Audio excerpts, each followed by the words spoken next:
Hello, friends. This is Professor Googlov. Today's video will be a little unusual, but I'm sure you will like it. So, get comfortable and let's go. The largest group of animals. Have you ever wondered which animals can form the biggest groups? There is one person who studies animals that gather in large groups, Noah Stryker. Now, Stryker found that the largest groups of birds are those called red-billed weaver. These little birds can gather in flocks of several million individuals. The flocks are so huge that they seem like a swarm that roars as they fly overhead. Just so you understand, the red-billed weaver only grows to about 12 centimeters in length. Individually, these tiny birds are quite inconspicuous, but a flock is another matter. A shoal of herring. Why do they gather in such a large underwater crowd? Experts say herring is a very finicky fish. In winter, they migrate to Norwegian fjords in search of the perfect spawning ground, so they may or may not show up there. Sometimes a group of fish will become very large. Obviously, it depends on what the herring want to do after all. One school of herring can include over 3 billion fish. That's right, you heard right. It's not just a crowd, or even a stadium.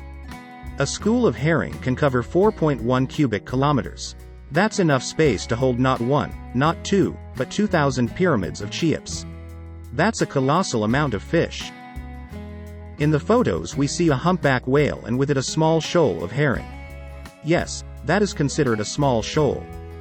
In some areas, herring is a major food source for killer whales, so the predators follow the shoals wherever they go for many kilometers. And when huge numbers of fish gather in a single flock, so do the killer whales.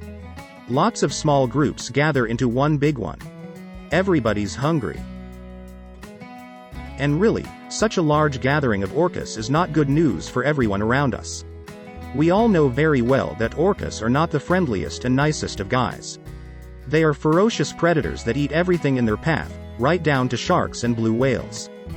Does that mean that hundreds of orcas together terrorize everyone around them? Well, it really depends on which orcas we're talking about. The fact is that these animals are usually divided into 3 types. They differ in appearance, genetics and behavioral features. Resident killer whales are especially common in the northeastern part of the Pacific Ocean.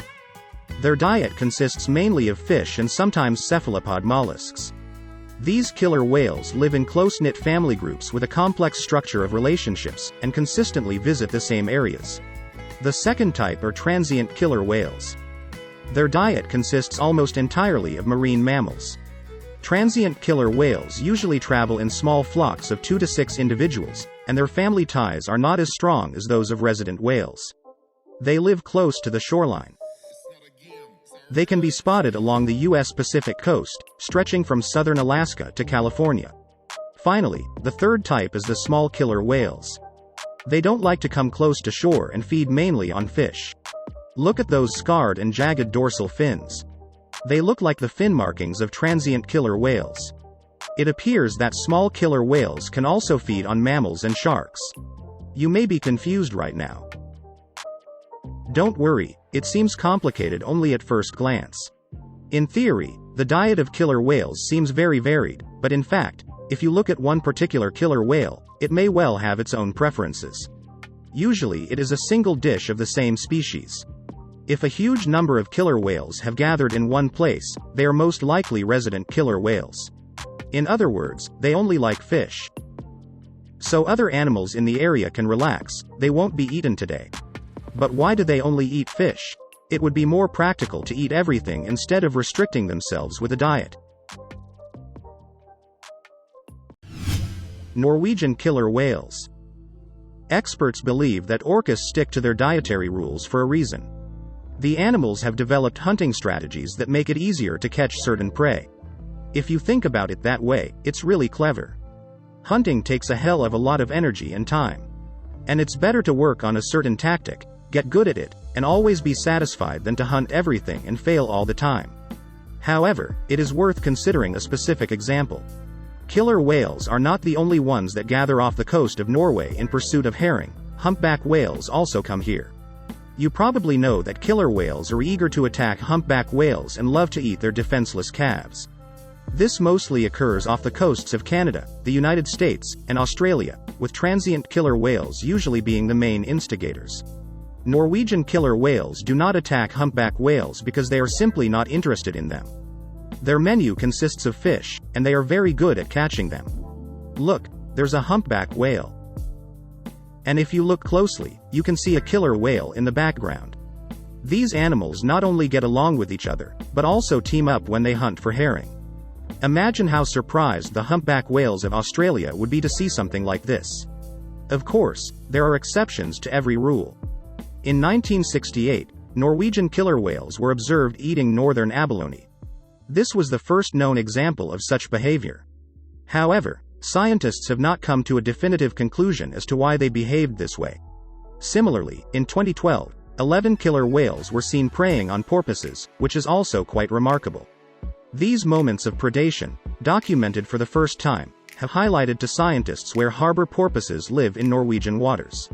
Surprisingly, until 2012, the killer whales showed no interest in porpoises at all. Or perhaps they hunted them but went unnoticed. So, what happened? Did the predators decide to try something new, to diversify their menu? Or was it the same group of killer whales that were naturally behaving this way? Well, we don't have any answers. Frankly, neither do the scientists. But we can still hope that the Norwegian orcas will continue to feed exclusively on fish, because if a group of more than 300 orcas decides to switch to mammals, many of the inhabitants of these places will have serious problems. In early 2023, 3 killer whales attacked a boat in the Strait of Gibraltar and damaged it so badly that it sank. This incident was the third in the region in the last 3 years. The trend is alarming. Just look at what the killer whales have done. It's a very rare behavior that has only been seen here. Researchers are not sure why the killer whales decided to chase the boat. However, there are at least 2 theories. Following the first theory, the killer whales simply invented a new game. Yes, they are smart enough to invent their own games. Especially since the boat was attacked by young killer whales. Perhaps they were just bored. The second theory states that the attacks may have been a reaction to bad past experiences involving boats. Many orcas in the region have been injured in collisions with boats. They may have become angry and decided they would not take it anymore. You know, given all the information, we would advise people filming groups of killer whales in Norway to be especially careful. You never know for sure how many orcas have already collided with boats here. Maybe sooner or later there will be a real uprising. Underwater party. Look at those fins. 1, 2, 3, 4. You just can't count them. This incredible video was shot by the Undersea Soft Encounters Alliance off the northwest coast of Norway. According to the crew, there was so much splashing that it was impossible not to get the cameras wet. But that's not surprising. What else can you expect when filming on the water? Usually large aggregations of killer whales are made up of scattered groups that keep their distance from each other, but here it's a real underwater party. Over 300 orcas in one place. And there's a reason for that. The killer whales are attracted by the large number of herring that are caught here in winter. Of course, the herring in turn have their own reasons for being here. This place is part of the annual migration. Look closely. The fish swim from the blue zone to the striped zone, and then return to the orange zones close to shore during the breeding season. And the scene that the camera crew managed to capture is amazing. She's very lucky. Well, as I promised, the video was interesting. So, subscribe to the channel, give it a thumbs up. See you tomorrow. Bye for now.